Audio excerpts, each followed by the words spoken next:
আসসালামু আলাইকুম। আশা করি সবাই ভালো আছেন, আমি আল্লাহর মধ্যে ভালো আছি। তো ঢাকা শহরে আল্লাহর মধ্যে বৃষ্টি বাদল হচ্ছে, তো বৃষ্টির সাথে দেখেন ঝড় বৃষ্টি আর গাছগুলা ভেঙে পড়েছে। দেখেন এই যে গাছের ডাল মতো ভেঙে পড়েছে, এই নারকেলের ডাল এটা কাটে দিচ্ছে। এই প্রায় 2 ঘন্টা হলো কারেন্ট নাই এলাকায়। নারকেলের ডালে কাটেছে, দেখেন কত ঝুঁকি দিয়ে কাটাচ্ছে বৃষ্টির ভিতরে কষ্ট করে।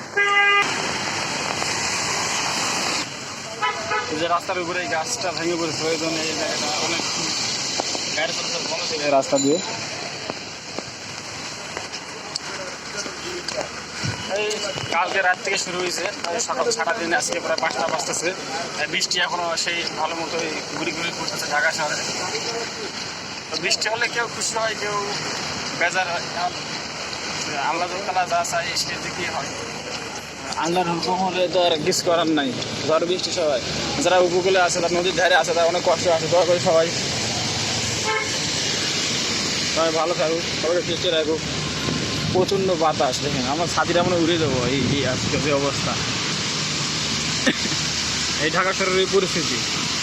আর বাতাসের কথা বললে না, ছাতি করা যাচ্ছে না, ছাতি মনে উড়ে দেখা কেন নিয়ে যাবো। মানে এই গাছটা বেশ ঝড়ের বাতাসে উপরে গেছে। ওই ফাটছে, আরেকটা কি ফাটছে রে, আগুন লাগছে রে, সামনে আগুন লাগছে।